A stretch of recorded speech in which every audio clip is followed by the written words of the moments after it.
Mae'n siŵr eich bod chi fatha finna yn mentro lawr I Gaerdydd o dro I gilydd. Lawr yr A470, y brif ffordd sydd gennym ni rhwng y de a'r gogledd. Da chi di sylwi pan da chi'n dod yn aml ar draws ffordd sydd yn arwen allan o Gymru tuag at Lloegr. Da ni'n garo ildio bob tro. Caersws, Rhaeadr, Llyswen, Aberhonddu, ildio. Ac a dweud y gwir, ildio fi'n hanes ni ar hyd y canrifoedd ynde ers y goncwest tan y 60au. Pen ar aelodau Cymdeithas yr Iaith datgan yn glir. Gwawdiwch ni, cosbwch ni, carcharwch ni, da ni ddim am ildio.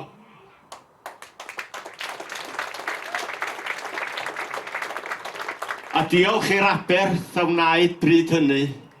Mae cenedlaethau araith ar eu holen nhw hefyd wedi dysgu ac wedi brwydro a does dim ildio i'n cymunedau, i'n gwlad a'n iaith. Oes, mae gennym ni lywodraeth gyfeillgar newydd yng Nghaerdydd, ond yr un yw'r neges dros ein cymunedau, ein gwlad a'n iaith, does dim ildio. Diolch yn fawr.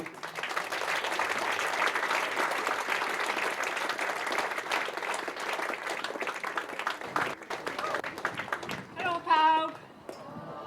Fel da chi'n gwybod, dwi'n byw lawr yn Glynebwy ers dros 30 mlynedd rwan, a dwi wedi gwylio twf addysg cyfrwng Cymraeg yn tyfu tu hwnt I bob disgwyl, ac hefyd y brwdfrydedd yn dysgu Cymraeg fel ail iaith. Be sy'n anffodus ydy bod pobl ifanc wrth adael yr ysgol, canran uchel iawn ohonyn nhw byth yn defnyddio'r Gymraeg eto. Mae angen I Lywodraeth Plaid Cymru buddsoddi mwyn annog y bobl ifanc a'r teuluoedd yma I ddefnyddio'r Gymraeg ar ôl iddyn nhw adael y byd addysg.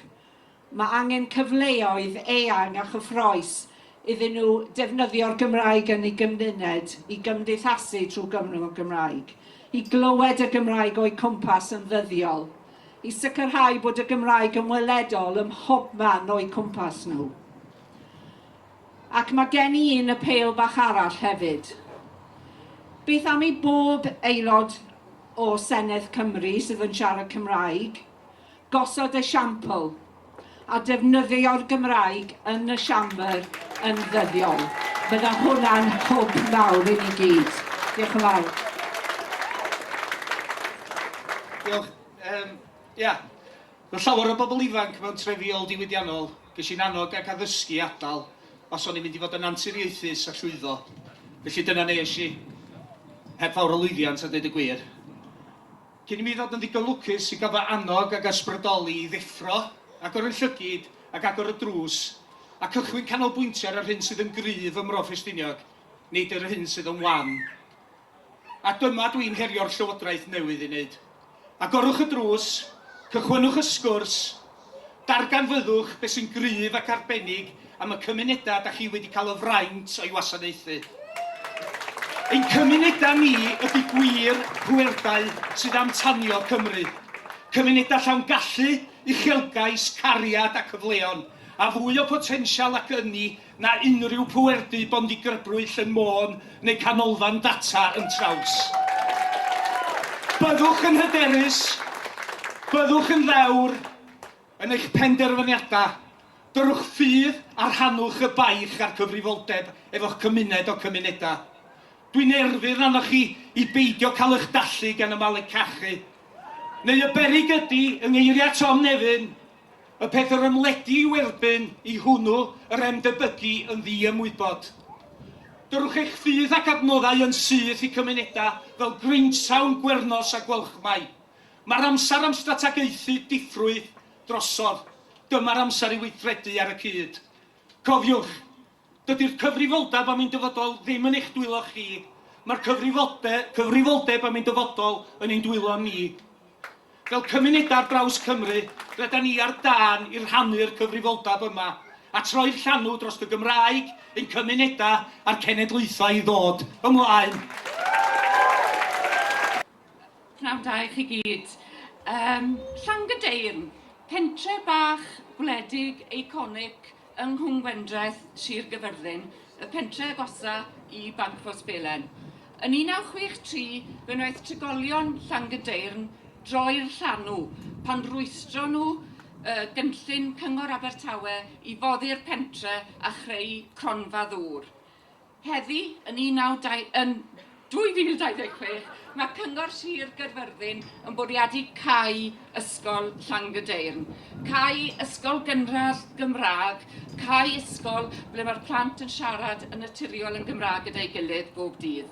Dyw pentrefi fel Llanw ddim yn elwa o lot o fuddsoddiad o di unrhyw llywodraeth na Cyngor Sir. Does fawr ddim yn gwasanaethau eraill mewn pentrefi fel Llanw, ond mae gyda nhw i ysgol. A sawl gwaith ych chi wedi clywed bobl yn gweud, ond allwch chi ddim disgwyl cadw ysgol ar agor sydd ar ddim ond rhyw 10, 15, 20 o blant. Wedi laru ar clywed hwnna. Mae hwnna'n symptom o fethiant ein llywodraethau ni i gynnal cymunedau pentrefol Cymraeg. Mae angen troi hwnna ar ei ben a gofyn beth allwn ni wneud i ddatblygu a chynnal cymunedau Cymraeg, bywiog, cydnerth a chynaliadwy.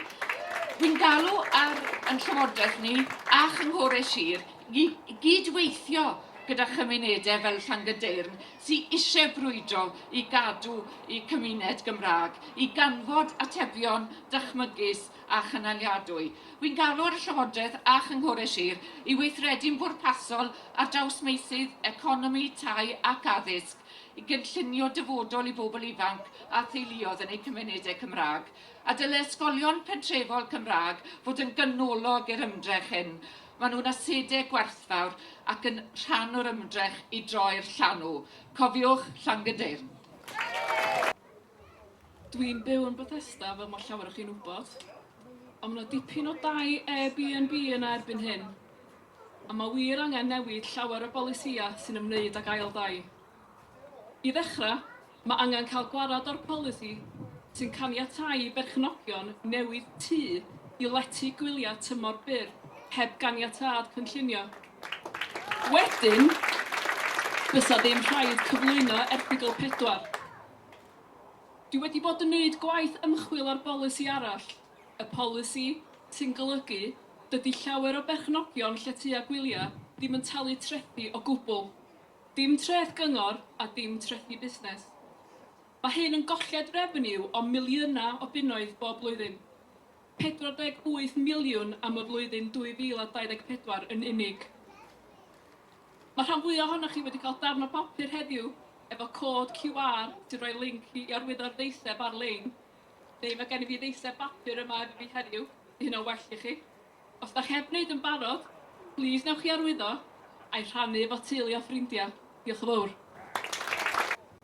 Mae'r alia fel heddiw ac ymgyrchu yn gwneud gwahaniaeth.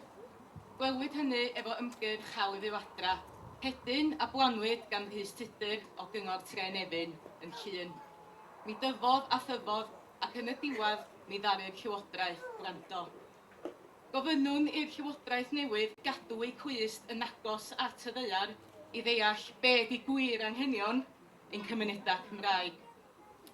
Yndi, mae'r argyfwng tai yn parhau fod yn data'n boeth yn Llŷn a chymunedau eraill. Heb dai digonol i bobl leol, bydd y Gymraeg yn gwegian, a hynny yn un o gadarnleoedd yr iaith.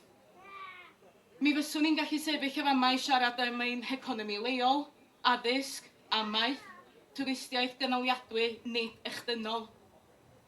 Dwi wedi colli'n lle. Twristiaeth gynaliadwy, nid echdynol, ac yn y blaen. Ond i fuddsoddi a chreu polisia sy'n mynd i wneud gwahaniaeth, mae'n rhaid yn gyntaf rhoi statws i'r cymunedau Cymraeg. Mae angen dynodi ardaloedd siaradwyr Cymraeg o ddiwsedd uwch, yn dilyn gwaith diweddar y Comisiwn Cymunedau Cymraeg. I warchod y cymunedau yma, ble mae'r iaith Gymraeg yn cael ei siarad yn ei swyddfeydd, yn y dafarn, ar y cae pêl-droed, yn iaith rhwng cariadon, teulu a ffrindiau. Bathwyd y term arna sgwne gan y basgwyr, sef anadl leoedd. Gadael i'r ardaloedd yma gael y lle i anadlu, ond mae angen eu gwarchod nhw mwyn gwneud hynny. Fel i chi wedi clywed, yng nghartre yw ystod. Fel dylech chi hefyd fod i clywed, mae canrannau siaradwyr Cymraeg yr ystad di ddisgyn a a maen nhw nawr di glanio o amgylch 30%. Wyt wedi cael yng Nghymru wyliau Cymraeg, ac os i erioed yn cael plant, dwi'n meddwl bod nhw'n gallu wyliau Cymraeg yn ein pentrefi hunain. Mae'n y Llywodraeth dal i sylwyr di gawdau o ymgyrchu sydd wedi bod. Mae'n rhaid i ni gael mwy o le i wyliau Cymraeg ddyfas i'r ysgol. Nag wy'n mae'n mynd i'r ysgol am wyliau Cymraeg wedyn gorfod byw gweddill efo wedr Saesneg. Mae'n rhaid i ni gael mwy o weithleoedd Cymraeg. Dylech chi fod yn gallu byw eich bywyd trwy'r Gymraeg. A mwy o Gymraeg ond fydd yn trwy'r. Sdim rhaid i wledydd eraill ddysgu iaith arall i oroesi yn eu cartre, chi pam dilyn ni. Ein cyfraniad ni yw'r byd yw'r Gymraeg a'r diwylliant sy'n dod o'i. Heb ein iaith, yn ein ddim mwy na darnodir a bwysleger.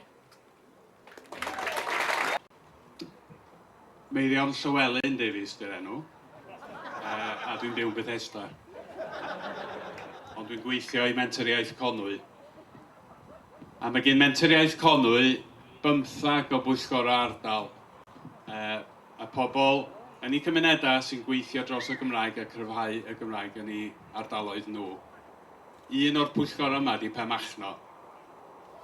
A mae pobl Pemachno di ddeutha ni, sy'n haws i ni wneud hyn os di 37% o stoc tai ni'n dau ha ac yn dau gwag. Felly, da ni wedi bod yn gweithio efo nhw i drio prynu tai i osod i bobl lleol. Dwi'n falch o ddeud, a diolch i gwaith Arfon, mae yma heddiw, da ni ar fin prynu 2 dŷ a ella tafarn. Ond mae wedi cymryd 5 mlynedd i ni gyrraedd fan hyn. 5 mlynedd o grafu am bres.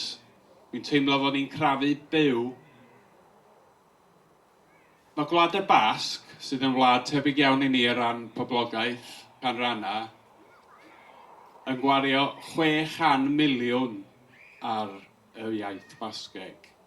Mae Llywodraeth Cymru yn gwario 50 miliwn.